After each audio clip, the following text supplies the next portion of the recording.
So Jason, what's your role in the band? Mediocre bagpiper. What? And No. For a while, co-founder anyway. and pipe major now. That's fantastic. So Only on some days. when was the band founded? 2014. Wow, okay. So, and about how many, because I know being a police band, you guys play a lot more than the regular pipe bands, I want to say. Yeah, we're tasked with all ceremonial duties for the county and state funerals, things like that. So we've actually stayed reasonably busy even through the pandemic. That's fantastic. Well, it is and it isn't. It's fantastic you play all the time, but I know when you do, it's usually for memorial services. Yeah. Thank you so much for doing that. About how many gigs do you think the band does each and every year? Normal year? Normal year. I think we're pretty reliably 2 to 3 events a month, and then more like 6 to 10 in busy months like March. Very cool. And so what has it been like as a pipe major during the pandemic, just sort of keep your pipe band together, and what do you guys do? Do you get together and rehearse a little bit? We've been fortunate that we've been able to continue to rehearse all through. A lot of those rehearsals have had to have been outside, which is a struggle when it was really cold and really hot. But keeping focus is kind of the hardest part. It's always projecting future readiness for future events, things like Washington, D.C., and just trying to maintain some skill level for that. So how do you keep your pipers motivated? How do you keep them? Cattle prod, whips, Nightstick. we enjoy a lot of camaraderie in this band. We're all have been pretty tight. There's been very little of the typical dueling egos that you see with in a lot of large musical groups. So that's helped a lot, actually enjoying each other's company and just kind of try and keep it light, knowing that we're constantly preparing for really somber events. So what can you tell me about the location where we're at right now today? So this is Police Memorial Park. I see this park was started in 2001, I believe. The first memorial that had gone on was a memorial wall where there's bricks with fallen officers' names on it. In 2009, I believe the main monument was built by a local artist.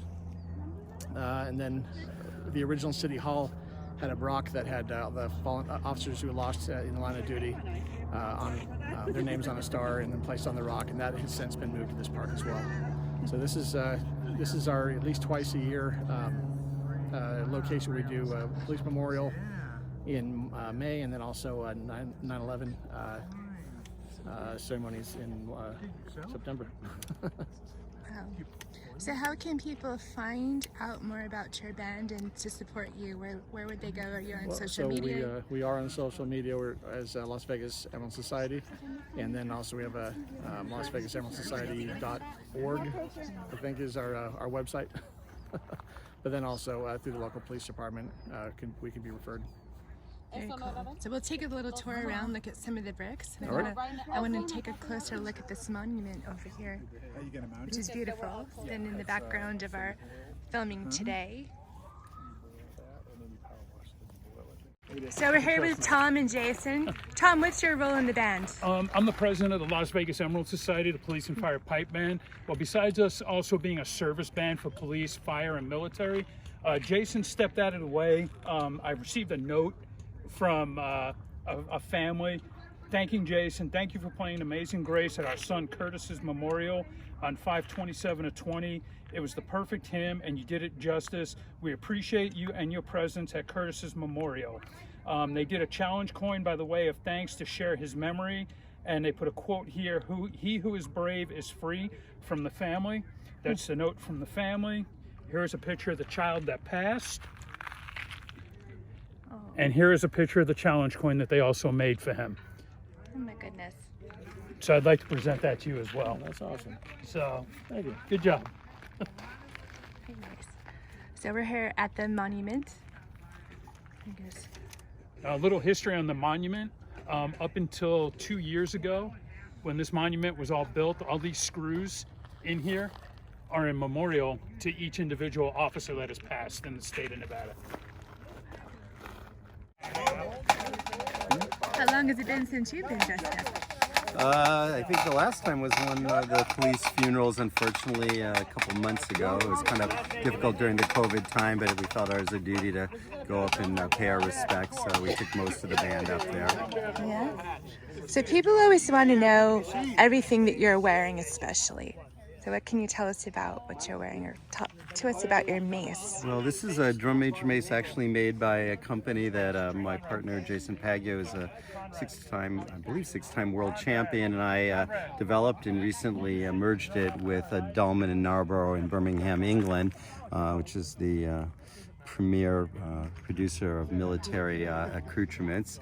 And so this mace was made especially for the Emerald Society Pipe Band, and it's got the badge of the band and our cap badge insignia on it. It's all nicely inlaid and done in Malacca cane and silver plate and a custom finial, so it's really quite beautiful. And we also developed the baldric, or drum major sash, and this one in particular has the badge of the band, and then all of the law enforcement agencies are represented in the battle honors or scrolls from all of the agencies in southern Nevada.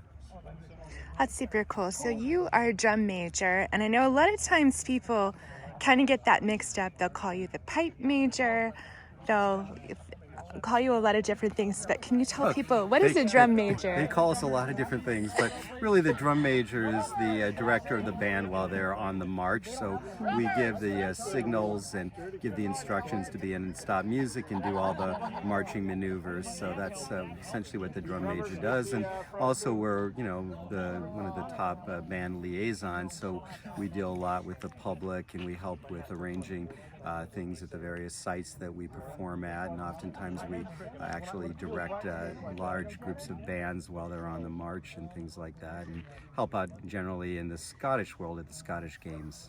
And I know that you organize many of the games we go to in Southern California. Well, I have over the years. Of course, this year there was quite a few less, but we're hoping to get back to it next year and see how that all goes. Wonderful. You do LA County Fire. Yep, Orange County Fire, Pasadena Scots, UC Riverside, LA Scots. What else? Cameron Highlanders of San Diego. I can't think of them. I did one for his mom's house. She gave it to me. Yeah, it's easy for you to say.